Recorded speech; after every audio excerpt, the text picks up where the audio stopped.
We're going to be looking at equations of lines and looking at the graphs of linear functions.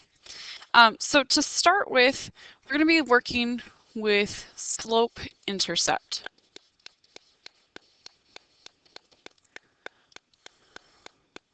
All right, so slope-intercept is in the form of y equals mx plus b, where m is our slope and b is our y-intercept.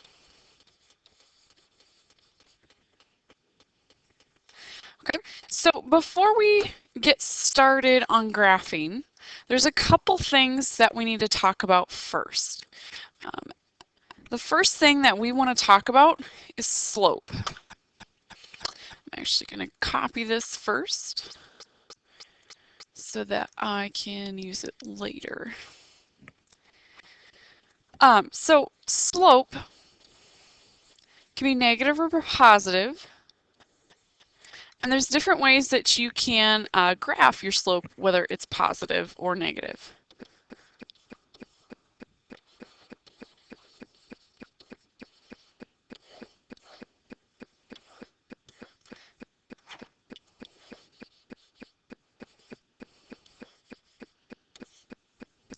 So if I have a positive slope, it looks like this. If I have a negative slope, it looks like this. So positive slope, most people know it as up and right. Sometimes you're at the edge of your graph, so you can't necessarily always go up and right. So the other combination is down and left. For a negative slope, we can go up and left or down and right.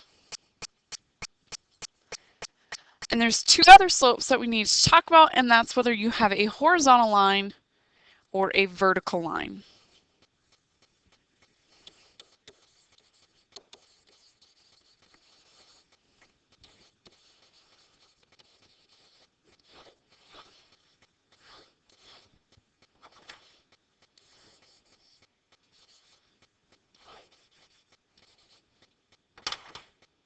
So a horizontal line is in the form of y equals some number. So if I'm looking at this, let's say it equals 2, y equals 2.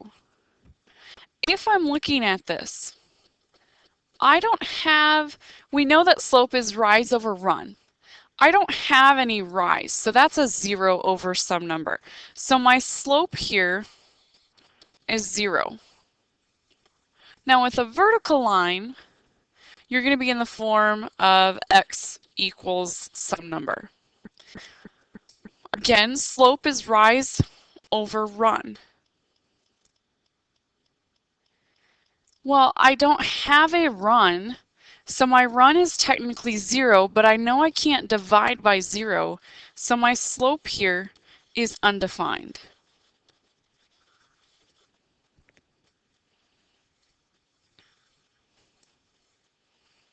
So now we're going to actually look into how to graph an equation of a line using slope-intercept form.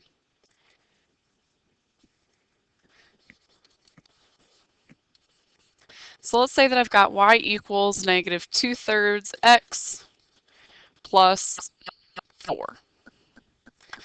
I'm going to get my graph back here that I had. So we're going to paste that. Okay, so I've got steps for this.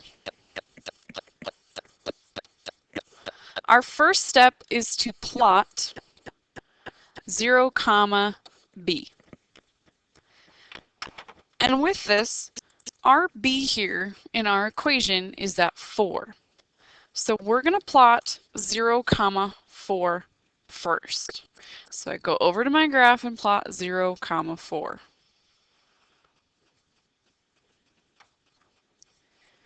My next step is to find the second point using my slope.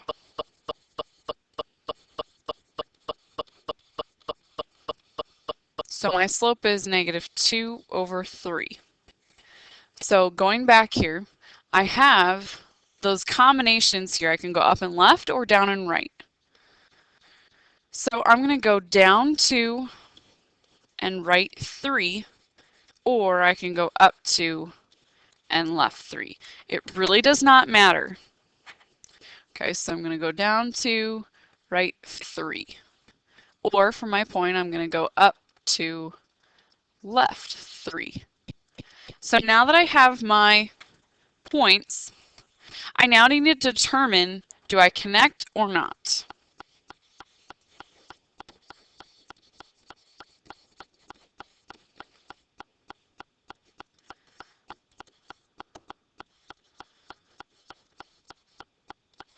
So we're figuring out if we're discrete or not.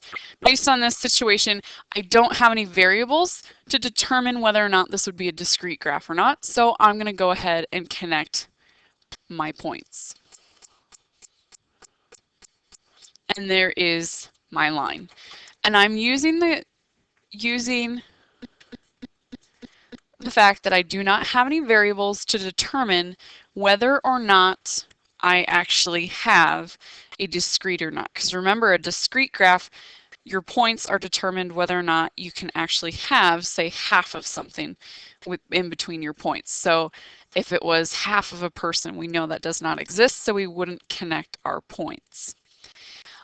Something else to note is your equation might not be in the form y equals mx plus b first.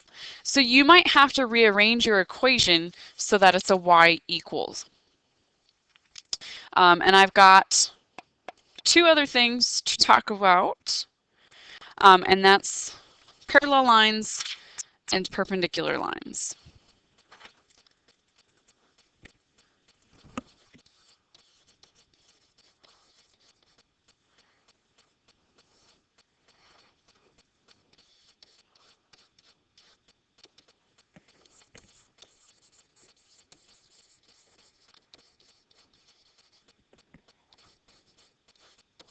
Okay, so parallel lines have the same slope.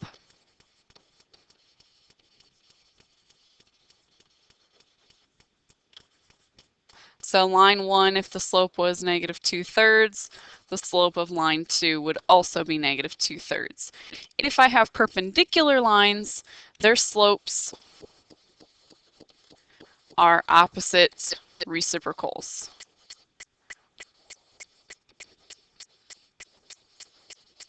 So if slope 1 was negative 2/3, slope 2 would be a positive 3/2. Okay, so the opposite takes care of the negative and the positive, and the reciprocal we know is just the flip of our fraction.